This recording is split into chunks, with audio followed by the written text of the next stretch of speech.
트럼프의 재집권으로 우크라이나 전쟁이 종결된다는 분위기가 무르익고 있습니다. 결론적으로 현재 종전 협상이 시작된다면 우크라이나가 손해볼 수밖에 없는 상황인데요. 여기서 만약 우크라이나가 대한민국 수준의 군사력과 경제력을 가졌어도 전쟁이 일어났을까 하는 궁금증이 제기되고 있습니다. 물론 객관적인 지표만을 보자면 한국은 GDP만 러시아와 비슷할 뿐 대부분의 분야에서 러시아에 밀리는 국가입니다. 체급 자체가 다르다는 것인데요. 그러나 핵 사용이 제한된다는 전제하에 우크라이나 대신 대한민국이 러시아의 상대였다면 전쟁의 양상 자체가 바뀌었을 것이라는 주장이 우위에 있습니다. 심지어 러시아의 도발을 핑계로 지상군이 모스크바까지 진격했을 것으로 예측하는 전문가도 있는데요. 양국의 지상군 전력을 비교해봤을 땐 충분히 설득력 있는 주장입니다. 역사에 이프란 없지만 오히려 우크라이나의 자원과 넓고 비옥한 국토를 대한민국이 가졌다면 유럽의 패권을 노리는 국가로 성장했으리라는 것이 이들의 주장인데요. 그래서 준비했습니다. 오늘은 러시아와 대한민국의 실전 전력을 자세히 비교해 보겠습니다.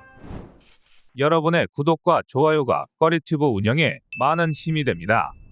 트럼프의 재집권 가능성과 함께 러시아 우크라이나 전쟁이 종결될 것이라는 분위기가 형성되고 있는 가운데 종전 협상이 개시될 경우 우크라이나가 손해를 볼 가능성이 크다는 우려가 제기되고 있습니다. 이와 함께 흥미로운 가정이 떠오르고 있습니다. 만약 우크라이나가 대한민국 수준의 군사력과 경제력을 가지고 있었다면 러시아의 도발을 막아낼 수 있었을까요? 더 나아가 한국이 우크라이나의 지정학적 위치에 있었다면 러시아의 위협에 어떻게 대응했을지에 대해 많은 호사가들이 흥미로운 분석을 내놓고 있습니다. 현재 대한민국의 경제력은 러시아와 비슷한 수준의 GDP를 보입니다. 2022년 통계를 기준 한국의 국내 총생산은 1조 6,382억 달러로 세계 9위인 반면 러시아는 바로 뒤인 10위에 위치해 있습니다. 그러나 그 외의 객관적인 지표에서 한국은 여전히 러시아에 뒤처진다고 평가됩니다. 가령 국방비만 해도 러시아는 미국, 중국에 이은 154억 달러를 쓰는 데 반해 대한민국은 46억 달러로 8위에 머무는 수준입니다. 군사력 평가 기업 글로벌 파이어파워에서 매년 발표하는 세계 군사력 순위에서도 러시아는 미국에 이어 2위를 기록하고 있는 군사 강국인데요.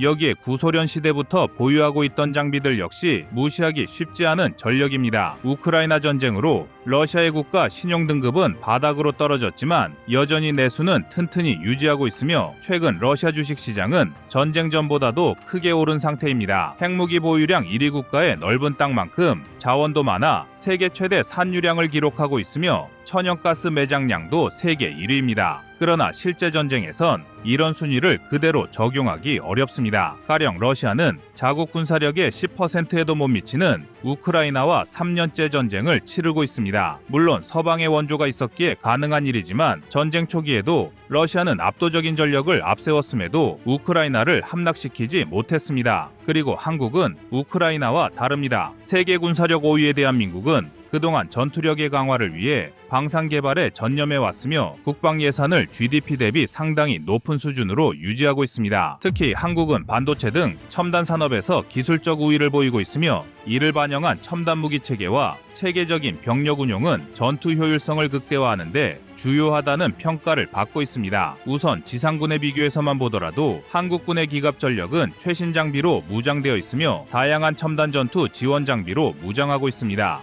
대한민국은 최신형 전차 K2 블랙팬서와 자주포 K9 썬더 등 우수한 화력을 자랑하며 이들은 전 세계에서 그 성능이 입증된 장비들입니다. 반면 러시아의 주력 전차 TH-72 및 T-90 시리즈는 많은 수량에도 불구하고 노후화된 장비들이 많고 최근 우크라이나 전장에서 그 약점이 많이 드러났습니다. 러시아군은 소련의 붕괴 이후 신규 생산한 T-90 계열을 제외하면 시대에 뒤떨어진 구형 전차를 개량해서 전력을 유지하고 있으며 신형이거나 지속 개량 중인 대한민국 육군의 K9A1, K2 등의 기갑들에게 질적으로 뒤떨어지는 전력을 보유 중입니다. 포병 전력의 경우에도 한국군이 러시아군보다 질적으로 더 우세한 상황입니다. 한국군은 K9 자주곡사포와 K55를 비롯한 우수한 155mm 이상급 자주포 체계를 운용 중인데요. 152 미리 계열 자주포를 사용하는 러시아군보다 절대적인 비교 우위를 점하고 있습니다. 육군끼리 맞붙었을 때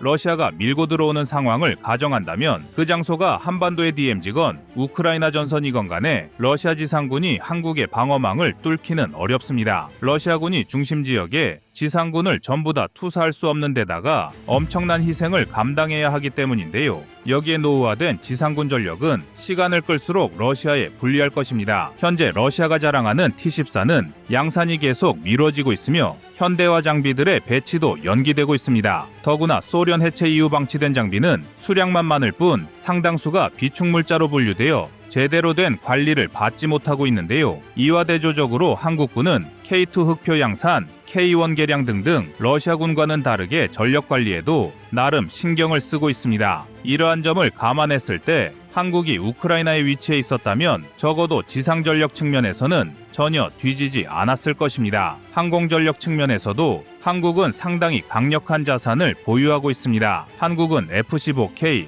KF-16 등 전투기를 보유하고 있으며 KF-21 보라매의 도입을 통해 공군력을 계속 강화하고 있습니다. 한국 공군의 이러한 전력은 러시아 공군이 보유한 다수의 전투기보다 기술적으로 우수한 점이 많습니다. 또한 한국의 대공방어 시스템은 한국형 중거리 지대공 미사일, 천궁2와 같은 자산들로 인해 높은 수준의 방공망을 구축하고 있습니다. 만약 러시아가 도발해온다고 해도 우크라이나처럼 방공망 저지에 실패해 초기의 기선을 제압당하는 일 따위는 없었을 것입니다. 결론적으로 현 시점에서 한국군은 러시아군보다 장비면에서 일부 뒤지는 것은 사실이지만 결코 만만한 상대는 아니라는 것인데요. 여기에 러시아의 도발 시 한국이 가진 가장 큰 강점 중 하나는 동맹국과의 긴밀한 협력 가능성입니다. 우크라이나와는 달리 한국은 역사적으로 미국을 비롯한 서방 국가들과의 강한 군사적 협력 관계를 유지해왔습니다. 한국이 만약 우크라이나에 위치해 있었다면 폴란드와 같은 러시아에 대해 경계를 유지하는 국가들과 연합작전을 펼칠 수 있었을 것입니다. 특히 폴란드는 러시아의 위협에 직면해 있으며 한국과 마찬가지로 자국 방어를 강화하기 위해 첨단 무기와 군사기술을 수입하고 있습니다. 이러한 협력은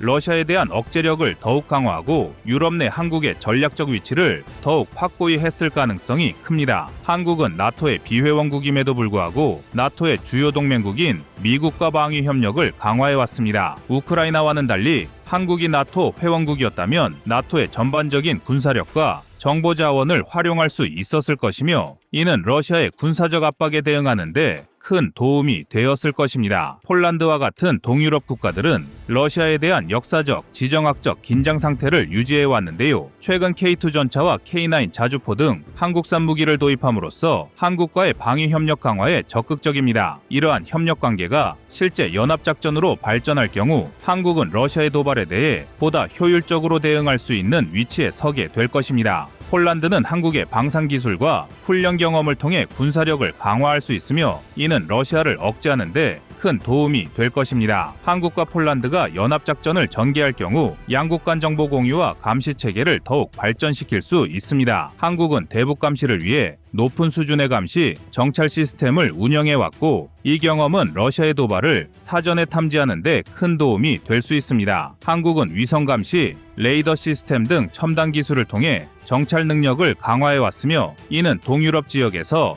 러시아의 군사적 움직임을 감시하는 데도 중요한 역할을 할 수 있습니다. 폴란드 및 다른 유럽 국가들과의 정보 협력은 러시아의 군사적 동향을 실시간으로 모니터링하며 신속한 대응을 가능하게 합니다. 한국은 세계적으로 우수한 IT 기술력과 반도체 산업을 보유하고 있으며 이를 통해 첨단 군사 기술의 자급자족을 상당 부분 실현하고 있습니다. 만약 우크라이나가 한국과 같은 수준의 산업 인프라를 가지고 있었다면 러시아의 침공에 맞서는 데 필요한 자원을 확보하고 전쟁 중 경제적 타격을 최소화할 수 있었을 것입니다. 또한 자원이 풍부하고 비옥한 땅을 가지고 있는 우크라이나와 달리 한국은 제한된 자원과 국토에서 효율적인 경제 성장을 이뤄낸 국가입니다. 그런데 만약 한국이 우크라이나처럼 넓은 국토와 풍부한 자원을 보유했다면 한국은 군사적 자금률을 더욱 높이고 자국 방위에 필요한 자원을 충분히 확보할 수 있었을 것입니다. 오히려 한국이 우크라이나에 위치해 존재하고 유럽의 자원을 확보한 상태로 주변국들과 협력할 수 있는 입장이었다면 한국은 유럽 내에서도 패권을 노리는 주요 강국으로 자리매김할 가능성이 큽니다. 그리고 러시아가 대한민국의 동진을 두려워하는 상황이 왔을지도 모르는 일입니다. 만약 한국이 유럽의 중심부에 위치하여 러시아와 유사한 경제적 체급을 보유했다면 유럽에서의 영향력 확대를 꾀하는 국가로서 새로운 동맹 관계를 형성하고 이를 통해 유럽 내 패권을 노리는 국가로 성장했을 가능성이 큽니다. 그러나 역사에 가정이 없듯 대한민국은 우크라이나가 주는 교훈을 다시 한번 곱씹어봐야 할 것입니다. 트럼프의 집권으로 전쟁은 곧 종결될 것이고 러시아와 긴밀한 관계에 접어든 북한은 대한민국의 큰 위협이 될 것입니다. 우리가 미국, 일본 등과의 군사동맹이 중요한 이유인데요. 단지 북한의 군사력과 경제력 등 모든 면에서 앞서 있다고 안심하지 말고 더 큰 위협에 대비하기 위해 자체적인 국방력 강화가 반드시 필요할 것입니다.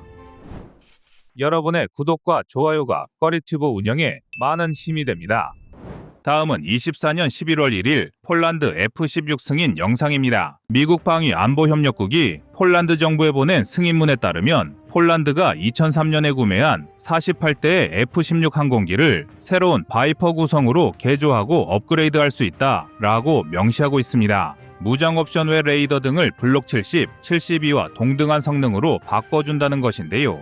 최신의 F-16V에는 노스롭 그루먼사의 AN/APG-83 능동전자주사, 배열 A4 레이더와 레이시온의 RTX 미션 컴퓨터, 링크 16 데이터 링크, 최신 조종석 디스플레이, 향상된 전자전 시스템 및 지상 충돌 방지 시스템을 갖추고 있으며 여기에 폴란드는 최신 L3 해리스사의 확장형 민첩빔 레이더, AN/ALQ-254V 등의 옵션 또한 받게 되었습니다. 총액 73억 달러의 예산엔 전투기 개조 비용 외에 관련 장비, 예비 부품, 그리고 교육 및 지원이 포함되지만 폴란드 정부의 연이은 통 큰 지출에 대해 비판적인 시각도 존재합니다. 폴란드가 동유럽의 갈등 상황을 과장하고 있으며 이에 따른 군비 지출 경쟁을 조장하고 있다는 것인데요. 그러나 이러한 주장은 군비 지출에 대한 폴란드 내 여론만 봐도 쉽게 반박됩니다. 폴란드 국민 대다수의 절대적 지지를 등해 어분 폴란드 국방부는 유럽 안보 환경과 러시아의 군사적 위협이 고조되는 상황에서 자국 방어 능력을 강화하는 것을 최우선 과제로 삼고 있습니다. 특히 우크라이나와의 국경을 맞대고 있는 폴란드는 F-16V 업그레이드뿐만 아니라 FA-50, KF-21을 통해 공군 전력을 최신 기술로 업그레이드하여 잠재적 위협에 신속하게 대응할 수 있는 능력을 갖추려 하고 있습니다. F-16V는 기존 F-16에 비해 비약적으로 향상된 레이더와 전자전 능력을 갖춘 최신 사양입니다. 특히 A4 레이더가 탑재되어 적을 더욱 효과적으로 탐지하고 추적할 수 있으며 이런 능력은 공대공 및 공대지 작전에서의 효율성을 극대화하며 폴란드가 자국 영공을 방어하고 주변국의 위협에 대응할 수 있는 능력을 획기적으로 증강시킵니다. 또한 F-16V는 기존 F-16과 비교하여 전투기 간 데이터 연결과 정보 공유가 강화되었습니다. 이는 동맹국 간의 중요한 전투 정보를 신속히 교환할 수 있어 폴란드 공군이 다국적 연합작전에서도 효율적으로 작전할 수 있음을 의미합니다. 이런 네트워크 중심 전투 능력은 특히 러시아와 같은 대규모 적과의 대치 상황에서 큰 이점을 제공할 것입니다. 따라서 이번 F-16 업그레이드는 폴란드 항공전력의 전체적인 향상과 함께 나토 동맹국과의 무장 호환성에 초점이 맞춰졌다 할 수 있는데요. 같은 예산으로 더욱 파괴적인 항공전력을 구축하고 싶어하는 폴란드 공군이 가장 탐내는 전력은 단연 KF-21 보라매입니다. 그동안 폴란드가 KF-21에 관심을 두고 있다는 건 공공연한 비밀이었습니다. 수년간 개최된 한국과 유럽의 방산 전시회에 폴란드는 실무자급 이상의 인력을 파견해 KF-21에 대한 관심을 숨기지 않았습니다. 카이 역시 폴란드 현지의 국제항공학교와 FA-50 관련 부품 공장 등을 설립하는 등 많은 지원을 해주며 추가 협력에 대한 염원을 드러내고 있었는데요. 현재 4.5세대기로 개발 중인 KF-21 블록1은 인도네시아라는 잘못된 파트너를 만나는 바람에 여기저기 잡음이 들리고 있지만 블록2와 블록3 단계에서는 폴란드와 같은 적극적인 파트너가 충원될 가능성이 큽니다. 이런 상황에 폴란드 최대 방산업체인 PGG의 회장은 KF-21 프로젝트에 참여할 수 있다면 매우 기쁠 것이라고 발언했습니다. PGG는 한국의 ADD와 마찬가지로 폴란드 정부가 설립한 지주회사인데요.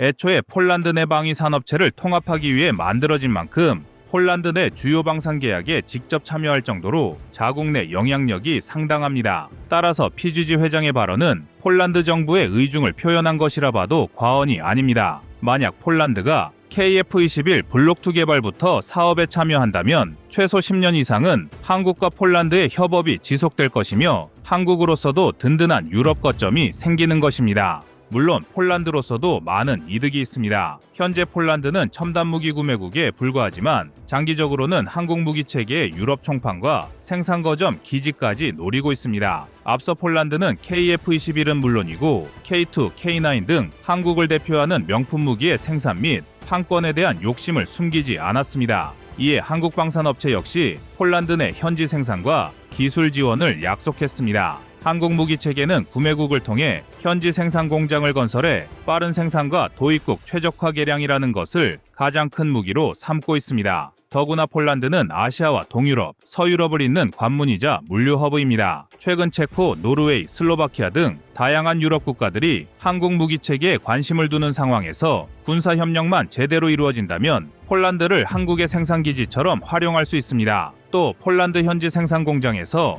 폴란드용 장비만 생산한 게 아니라 유럽 각국의 부품과 소모품 등을 생산할 수 있는 것입니다. 이는 유럽이 한국 무기 체계를 도입할 때 가장 망설이는 부분인 부품과 탄약 등 소모품 수급 문제를 상당 부분 해결할 수 있는 최상의 대안인데요. 그리고 무엇보다 한국의 유럽 생산 기지는 한국보다 폴란드가 더 절실히 원하고 있습니다. 실제로 폴란드 재무부 장관에 따르면 그는 외신과의 인터뷰를 통해 한국의 무기 체계는 유럽 시장에서 많은 가능성을 지니고 있다라며 폴란드가 유럽 시장에서 교두보 역할을 할 수 있을 것이라고 밝혔는데요. 이는 사실상 이미 폴란드가 한국을 미래의 파트너로 여기고 더욱 긴밀한 관계를 요구하고 있다는 의미로 해석할 수 있습니다. 즉 폴란드는 한국을 통해 자국의 안보를 지키고 방위 산업을 육성하며 한국은 폴란드의 넓은 물류망을 통해 유럽 진출의 발판을 마련할 수 있는 것입니다. 게다가 이 관계는 우크라이나 전쟁이 끝나면 더욱 빛을 발할 텐데요. 전후 우크라이나에는 재건 및 복구 사업으로 경제, 사회 전반에 걸친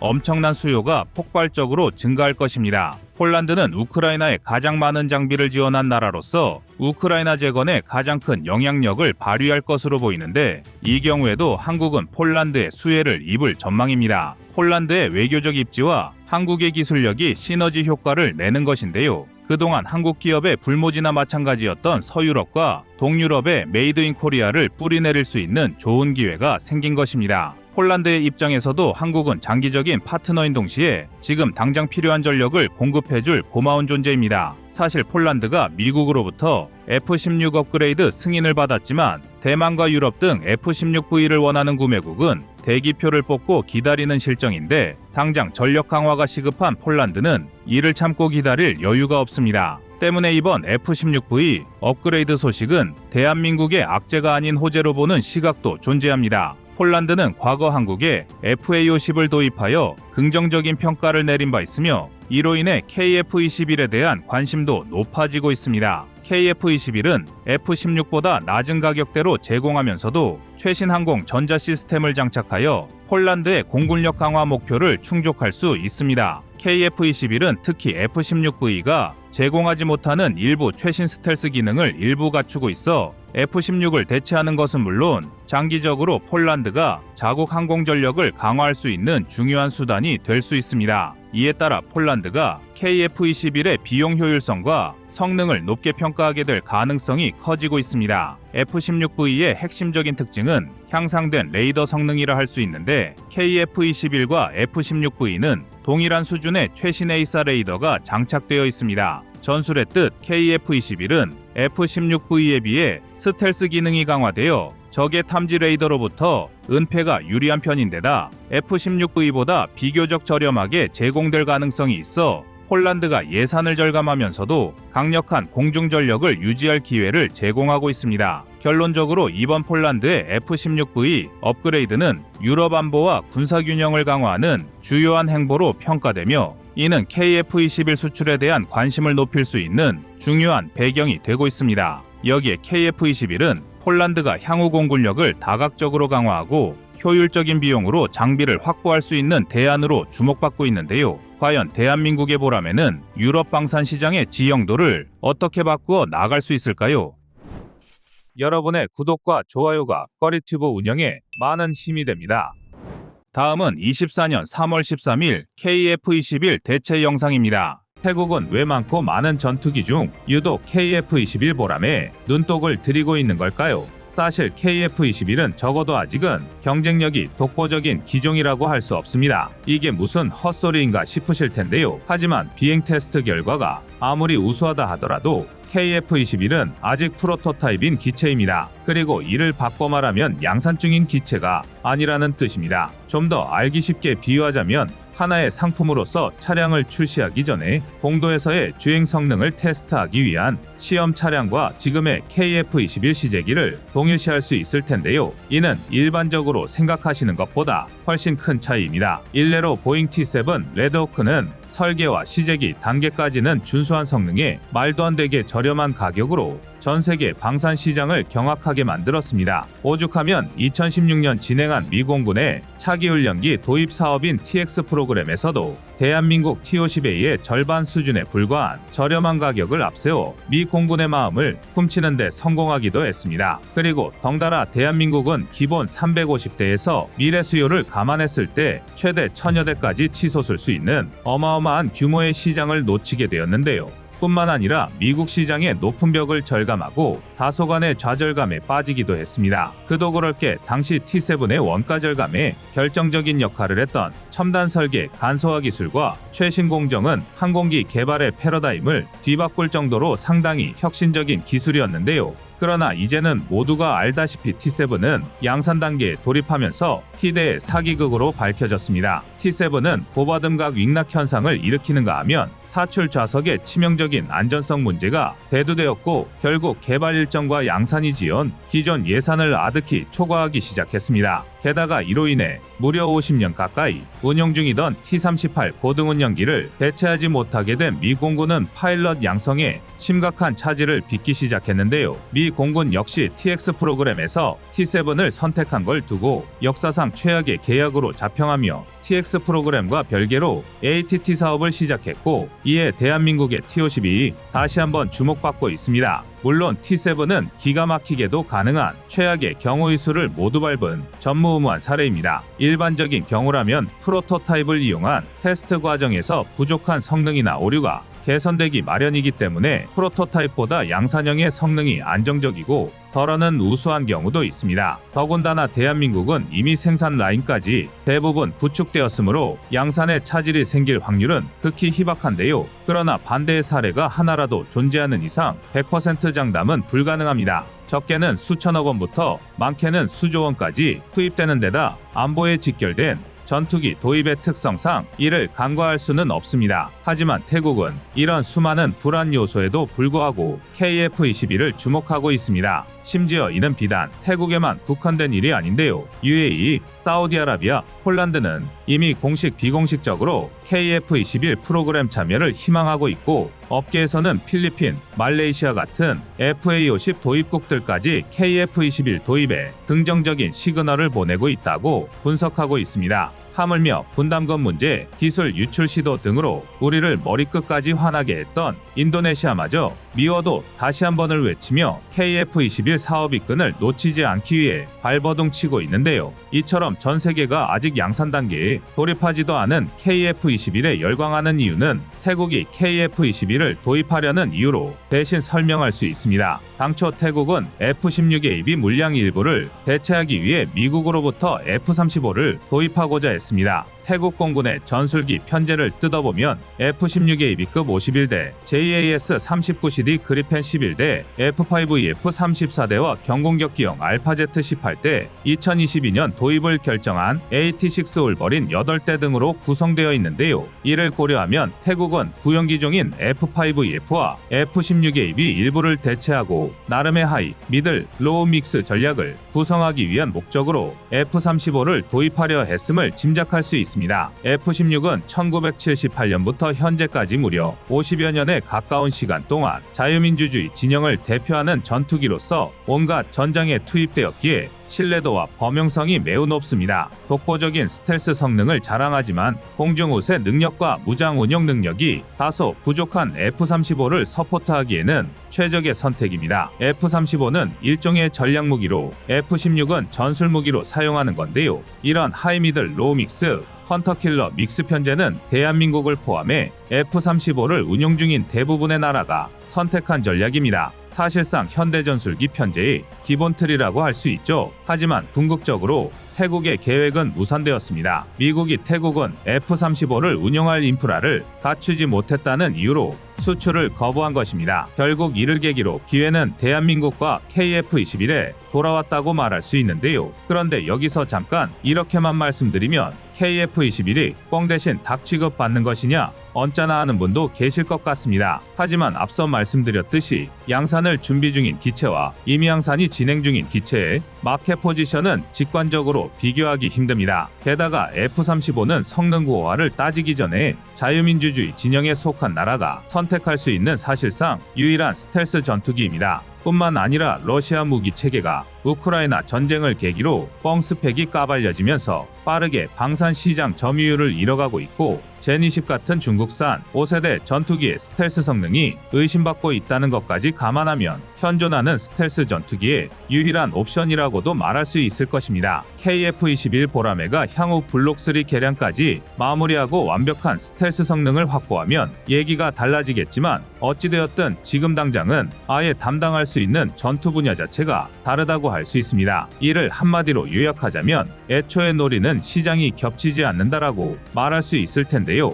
KF-21이 고성능 머슬카라면 F-35는 최고급 대형 세단인 셈입니다. 당연히 구매 목적도 이유도 다를 수밖에 없습니다. 오히려 태국의 사례에서 눈여겨봐야 할 것은 F-16에 비해 대체로 KF-21을 주목하고 있다는 것 그 자체입니다. F-16을 KF-21로 대체한다는 건 결국 미들급 기체의 전반적인 질적 향상과 공군 전력 자체를 강화하겠다는 목적으로 해석할 수 있습니다. 물론 체급을 분류하자면 KF-21을 하이급, F-16을 미들급으로 운용하는 게 되겠지만 성능을 제외하고 두 기체의 목적이 서로 다르다고 구분하는 건 어렵습니다. 머슬카와 세단으로 비교되었던 KF-21 F-35와는 확연히 다른데요. 다만 여기에는 필수적인 전제 조건이 따라붙습니다. 바로 범용성입니다. 앞서도 잠깐 F-16의 가장 큰 장점이 범용성이라고 말씀드렸었는데요. 일례로 F-16은 2024년 기준 전 세계 30여 개국에서 4,600대 이상이